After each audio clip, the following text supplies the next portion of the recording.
You're in a busy pub on a Friday night. Low light, loud music, crowds packed shoulder to shoulder, people laughing, drinking, scanning the room like everyone is looking for something without admitting it.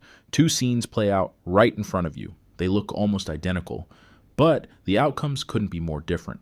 In the first scene, an attractive woman walks up to random men near the bar. No warm-up, no long conversation, no, "What's your name?" She asks one blunt question: "Would you sleep with me tonight?" And a huge chunk of them say yes, fast, like it's the easiest decision of their week. Some try to play it cool, but you can see it. Their body language changes, their eyes widen, they lean in, they're already mentally saying, "Where are we going?" Now the second scene. An attractive man does the same thing, same directness, same confidence, same setting. He walks up to random women and asks the exact same question: "Would you sleep with me tonight?" And almost none of them say yes. They pull back, they laugh it off, they shut it down, they find an excuse, they disappear into their friend group. Same pub, same question, same level of attractiveness, two completely different outcomes. Most guys see this and reach for the easiest explanation, the one that protects the ego. Women are complicated, women are inconsistent, women don't know what they want, women are hypocrites. That's not understanding, that's coping. Because the truth is simpler, colder, and far more useful. Men and women are not playing the same game when it comes to mating. Same world, same market, different risks, different costs, different selection pressures, and those pressures have been shaping behavior for a very long time, long before dating apps, long before your culture, long before anyone could argue about it online. If you don't understand that, you'll keep taking female behavior personally. You'll keep misreading what's happening right in front of you. You'll keep reacting emotionally to patterns you could be using strategically. You'll keep trying to solve the wrong problem, and you'll keep getting angry that your solution doesn't work. So, today we're going deeper than surface level dating advice, not pickup lines, not text message tricks, not "say this and she'll chase you."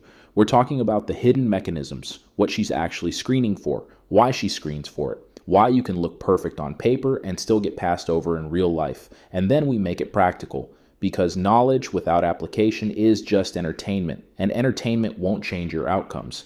Once you see the system, you stop being confused by it. When you stop being confused, you stop being reactive, and that's where your advantage begins. Let's start with the part most men never learn. Most people think evolution is about survival. Who lives the longest? Who avoids disease? Who finds food? Who stays alive? Survival matters, but survival alone doesn't explain what actually continues across generations, because survival means nothing if you don't get chosen to reproduce. You can survive perfectly and still lose the only game biology ultimately cares about. That's where sexual selection comes in. Sexual selection is the force that shapes traits that help you get chosen, even when those traits are costly, even when those traits are risky. That's why peacocks carry ridiculous tails that make them easier targets. That's why some animals grow weapons that drain resources. That's why humans develop behaviors that look irrational if you judge them only by comfort and safety. From a just survive perspective, a lot of male behavior looks stupid. Men take risks. Men compete. Men chase status. Men trade comfort for achievement. Men step into arenas where they can lose, where they can fail publicly, where they can get rejected, where they can get laughed at, where they can get humbled. If survival was the only goal, you'd never do that. You'd stay safe, you'd stay comfortable, you'd avoid risk, you'd pick the guaranteed path. You'd keep your head down and hope nobody notices you. But sexual selection doesn't reward comfort, it rewards signals. Signals of strength, signals of competence, signals of courage, signals of discipline, signals of social power, signals that quietly communicate one message: this man can handle pressure. Historically, handling pressure wasn't a personality trait, it was a survival tool. It was the difference between being the guy people trusted when things went bad and being the guy people ignored. It was the difference between leading and being led, between building and being used, between being chosen and being forgotten. This is why men, even today, feel a pull toward challenge even when nobody is watching. Why you respect men who build something. Why you feel more alive when you're improving. Why you can't fully admire a man who never risks anything. Those instincts weren't invented by motivational speakers. They were shaped by what got rewarded across time. Not by what sounded fair, not by what felt comfortable, by what worked. Now, understand this. There are two major engines driving mating behavior. Engine one is same-sex competition. Men compete with men, always have. The arena changes, clubs, careers, sports, friend groups, business, online status.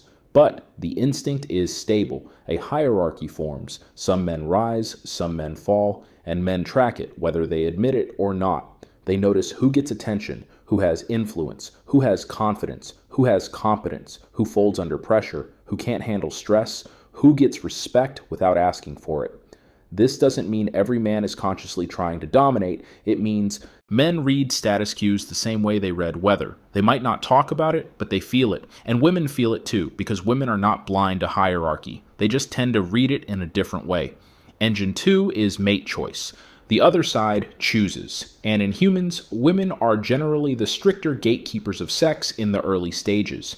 That doesn't mean men don't choose. Men absolutely choose. Men decide commitment. Men decide exclusivity.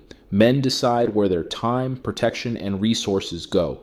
Men decide who gets a future and who gets a night. That matters. But early access, early intimacy, early validation, early approval, women often control more of that. That's why many men experience dating like a constant audition, because it is. Here's the mistake men make. They think the audition is for niceness, effort, how much you're willing to give, how much you'll bend, how much you'll chase, how much you'll tolerate, how much you'll prove yourself. No, the audition is for value, and value isn't your feelings. It isn't your intentions. It isn't your inner goodness.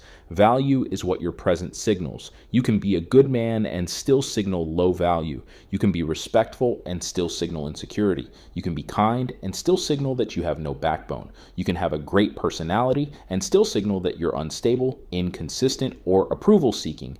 And the brutal truth is this: the nervous system doesn't fall in love with your resume. It responds to signals. Now, we get to the core truth that explains that pub scene, and it's the piece most men fight because it forces them to stop taking everything personally.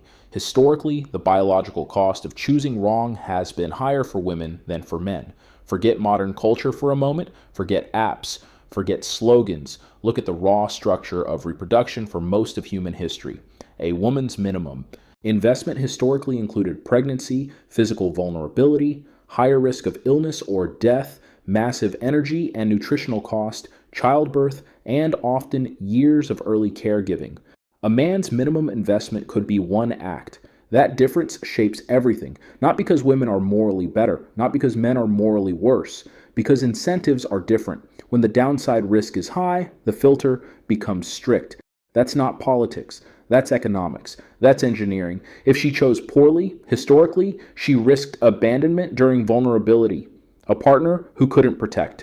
A partner who couldn't provide. A partner who brought chaos into her life. A partner whose poor judgment put her in danger, losing valuable years, attaching to poor genetics, attaching to poor competence, getting stuck with a liability instead of an ally. So female psychology evolved stronger screening. Not perfect screening, not always fair screening, but stronger screening, because the cost of getting it wrong was brutal. And that screening tends to focus on two major categories: genetic quality and investment reliability. That's why women can look picky from a male perspective, because men often judge female decisions with a male cost structure. They imagine, if I were her, I'd say yes. But you're not her. You're not carrying her risks. You're not carrying her consequences. Men are often willing to take short-term opportunities with little information because historically the cost of being wrong was lower. That's not morality. That's math. Now bring it back to the pub.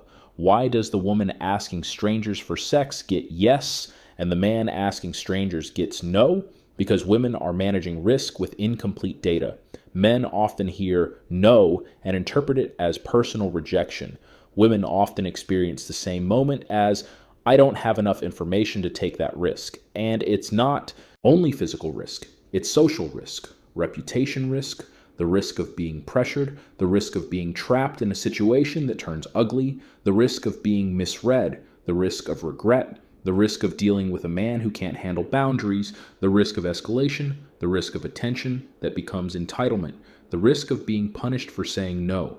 Even if modern tools reduce consequences, the nervous system doesn't update overnight. Unknown men are unknown variables, and unknown variables trigger caution. Now, listen carefully. This is not an excuse for disrespect. This is not permission to pressure anyone. This is not accept everything and shut up. This is about clarity. Because clarity gives you leverage. If you respond to female caution with anger, bitterness, sarcasm, or resentment, you're not calling out hypocrisy. You're advertising instability. And instability is one of the fastest ways to get filtered out. That's why won't she just be direct doesn't help you. Because even when she is direct, men punish it. Men call her names, men label her, men shame her, or they interpret her caution as an insult. So her safest move is often to be indirect and protect herself. You don't have to like that, but you do have to understand it if you want to win. Now, here's where men miss the plot. Men think attraction is a decision. Women experience attraction as an evaluation, an ongoing assessment, a risk calculation, a pattern recognition system. That's why women ask what men call boring questions. What do you do? Where are you from? What are you building? What's your plan? Who do you spend time with? What are you looking for? Men call it small talk. It's not small talk, it's screening. She's not only attracted to what you look like, she's attracted to what you seem like, what your life signals, what your presence predicts. She's scanning for patterns, direction or drift, stability or chaos, competence or excuses, self-control or impulsiveness, integrity or performance, respect from others or quiet contempt, consistency or emotional volatility. And here's what stings if you're not ready. A man can be attractive and still communicate chaos. A man can have money and still communicate weakness. A man can have status and still communicate emptiness. A man can have charm and still communicate unreliability. A man can say the right things and still feel unsafe because his behavior doesn't match his words. Women don't select for one trait, they select for the full package because the package predicts outcomes. It's not just do I like him, it's what happens to my life if I attach to him. Even if she can't say it like that, even if she denies it, even if she thinks she's only going off vibes, the evaluation is happening. Now, let's talk about the unconscious scorecard. Because this is where men get the most confused. A lot of guys want a simple checklist. Say these lines, do these moves, wear these clothes. Tell me the cheat code.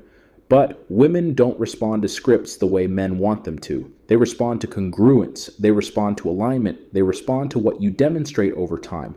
Most women can't fully explain why they feel what they feel, but that doesn't mean it's random. It means the evaluation is happening below language, below conscious reasoning, below what people can easily put into words. So if you want results, you stop arguing with the surface conversation and you start improving the signals underneath it. Think of it like an unconscious scorecard. Category 1. Health and vitality signals, not just height, not just muscles, the full impression, posture, movement, eye contact, voice, breath, energy, grooming, skin, teeth, the way you carry tension, the way you move through space. Your physical discipline, your habits, your consistency, this isn't vanity. Health historically predicted survival and strength. Category 2, competence signals. Can you handle life? Do you solve problems? Do you make decisions? Do you stay calm? Do you take responsibility? Or do you blame everything and everyone? Do you build or do you complain? Do you have skills? Do you have momentum? Do you follow through? Competence predicts security, and security is a deep driver of attraction. Category 3, social proof. Do people respect you? Do other men take you seriously? Do you have friends? Do you have a place in a community? Do you have a network? Do people call you? Do people trust you? Do people want you around? Or are you isolated, resentful, disconnected? A man with no social proof can feel risky. A man with visible respect feels safer. Category 4, reliability and investment potential. Not are you nice, but are you consistent? Do your actions match your talk? Do you keep your word? Do you show up on time? Do you flake? Do you disappear when things get difficult? Do you take shortcuts? Do you have integrity when nobody is watching? Do you think long term? Can you delay gratification? Can you build a stable life? Or are you constantly chasing impulses? Category 5, strength and boundaries. Strength is not aggression. Strength is the ability to hold your frame. Can you say no? Can you handle disagreement without collapsing? Can you take feedback without becoming defensive? Can you stay grounded when emotions rise? Can you lead without begging? Can you be decisive without being controlling? A man who crumbles under pressure doesn't feel safe, even if he's polite, even if he's nice, because politeness without backbone reads like fragility. Now, here's a line you need to remember. You don't get judged on what you say you are. You get judged on what you demonstrate under pressure. Pressure reveals the truth. When you're stressed, you show your real emotional control. When you're challenged, you show your real confidence. When you're tempted, you show your real discipline. When you don't get what you want, you show your real character. And women are watching those moments more than they're listening to your explanations. Now, let's talk about chemistry, because men worship chemistry like it's a trophy. A lot of men chase chemistry like it's proof of destiny. They treat attraction as a medal. They think, if she feels something strong, I must be special. But chemistry isn't a compliment, it's a response. Sometimes chemistry is healthy. Two stable people, two aligned lives, mutual respect, mutual desire, that's real. But sometimes chemistry is just intensity, uncertainty, push and pull, a nervous system on edge, a familiar pattern, a wound calling to a wound. So if you're a man building real value, don't worship intensity. Learn to respect steadiness, because the women worth building with don't just want a spark. They want a fire that doesn't burn the house down. Now, we hit one of the most important pieces, the one that explains why women can look inconsistent from the outside. Women are often pulled between two attraction forces, genetic quality and investment reliability. A man who signals high genetic quality often comes across as confident, competitive, socially powerful, exciting, dominant, a little unpredictable. A man who signals high investment reliability often comes across as stable, consistent, responsible, protective, emotionally steady, structured. The problem is those traits don't always exist in the same man. So some women, especially when younger or less experienced, feel torn between the man who triggers chemistry and the man who looks like peace. That's not women being crazy. That's competing instincts. Your advantage as a man is to integrate both, not by faking it, by building it. Edge without chaos, strength without cruelty, confidence without arrogance, stability without being boring. That combination is rare, and rare is valuable. Now, let's address the nice guy trap in a way that doesn't turn into a bitter rant. Kindness is good, respect is mandatory, but agreeable behavior is not automatically attractive.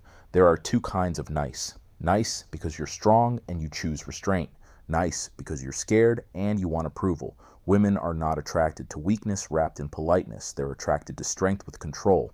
A man who performs for approval communicates neediness, low status, lack of standards, lack of boundaries, and a willingness to be bent.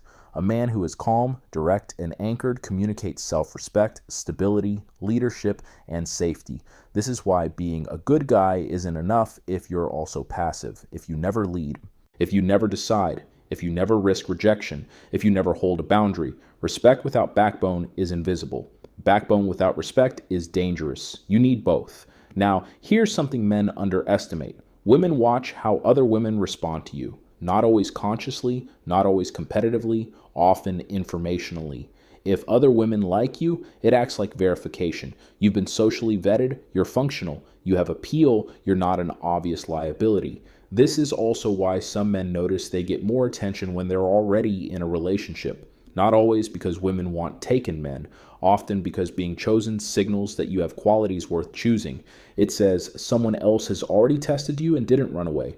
It reduces uncertainty. Social proof is not a trick, it's information, and you can't fake real social proof long term, because real social proof is built through how you live, how you treat people, how you handle conflict, how you show up, what your circle says about you without speaking. Now, let's handle one uncomfortable truth without turning it into something toxic. Some traits that look dark can trigger attraction in the short term because they mimic strength signals. Confidence can look like arrogance. Detachment can look like dominance. Fearlessness can look like danger. Self-focus can look like high status. This does not mean women want abusive men. It means women can respond to strength signals even when those signals are attached to flawed character, especially when they're young or emotionally impulsive, or repeating familiar patterns, or confusing volatility with strength because volatility feels intense. That intensity can look like passion when you haven't learned the difference yet. So when men say women love bad men, they're missing the point.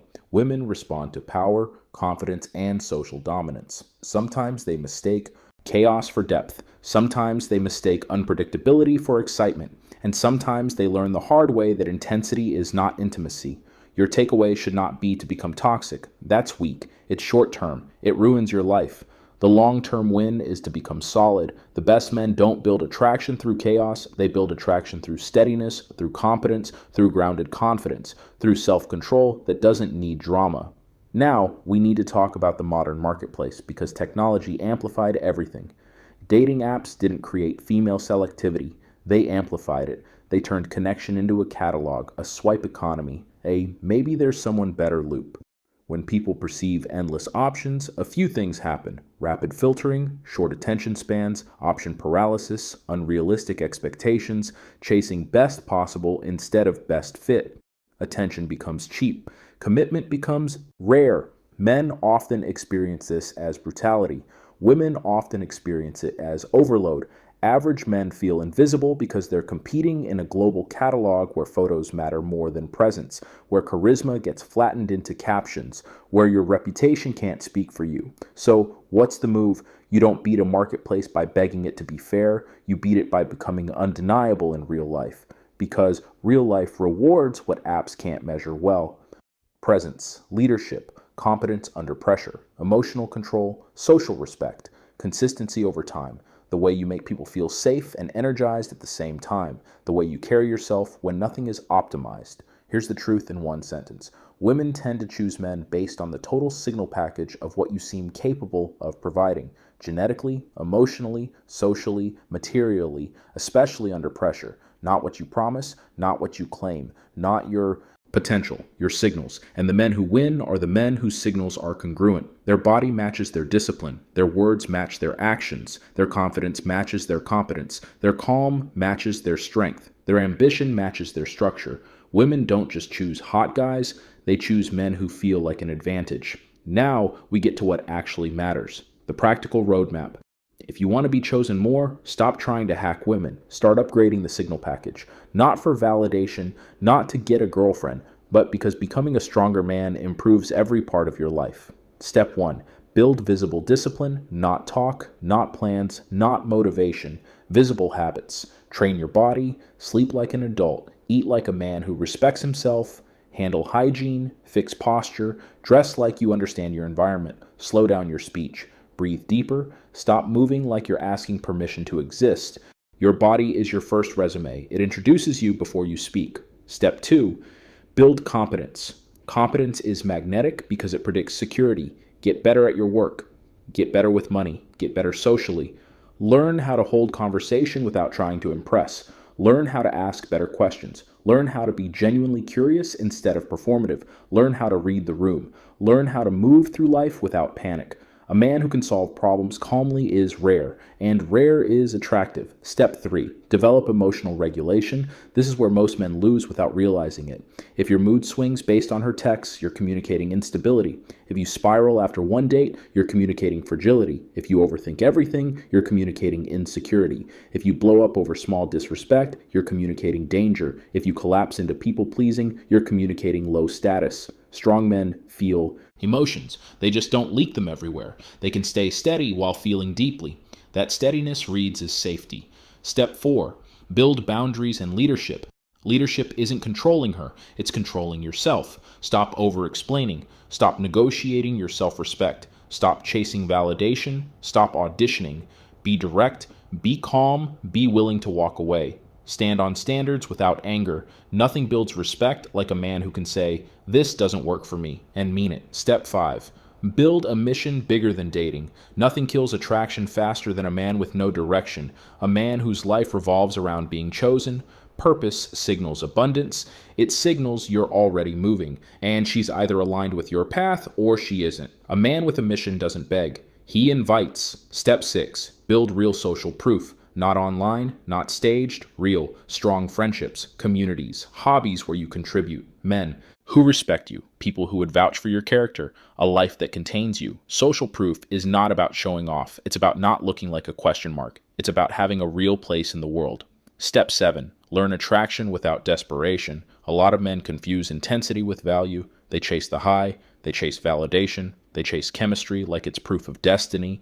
But real attraction is built through playfulness, confidence, competence, physical ease, humor, clarity, and steady masculine energy that doesn't ask permission to exist. You can be warm without being needy. You can be direct without being aggressive. You can be confident without being loud. You can be interested without being desperate. That balance is the difference between a man who gets respected and a man who gets managed. Step 8. Choose women that match your standards. Selection goes both ways. This is where men become powerful in the right way, because they stop chasing anything that moves. If you're building peace, stop chasing chaos. If you want loyalty, stop entertaining disrespect. If you want long-term, stop selling your future for short-term attention. Your standards are part of your signal. When you tolerate disrespect, you communicate low value. When you walk away calmly, you communicate strength. A man who can leave is a man who can lead. Now, I'm going to give you something most dating advice avoids because it isn't flashy, but it changes everything. If you want to be the kind of man women choose consistently, you need skills. Not lines, not tricks. Skills, 3 of them. Skill 1, calm presence. Calm presence means you can walk into a room without needing to prove anything. You don't rush, you don't fidget, you don't chase, you don't beg for attention. You speak like your words cost money. You listen like you're not afraid of silence. You hold eye contact without trying to dominate. You smile without performing. Calm presence communicates power because only powerful men can afford to be calm. Skill 2, clean communication. Clean communication means you're direct without being rude, honest without being dramatic. You don't hide behind jokes when it matters. You don't make her guess what you want. You can say, I'm attracted to you. You can say, I want to see you again. You can say, I don't do casual if I'm investing. You can say, I'm not okay with that. Most men avoid clean communication because they fear rejection, but clean communication is attractive because it signals backbone. Skill 3, self-respect under pressure. This is the big one. Self-respect under pressure means you don't abandon your standards when a beautiful woman gives you attention. You don't tolerate disrespect just to keep access. You don't become someone else just to be chosen. You can want her and still walk away. That one ability separates men who are used from men who are valued.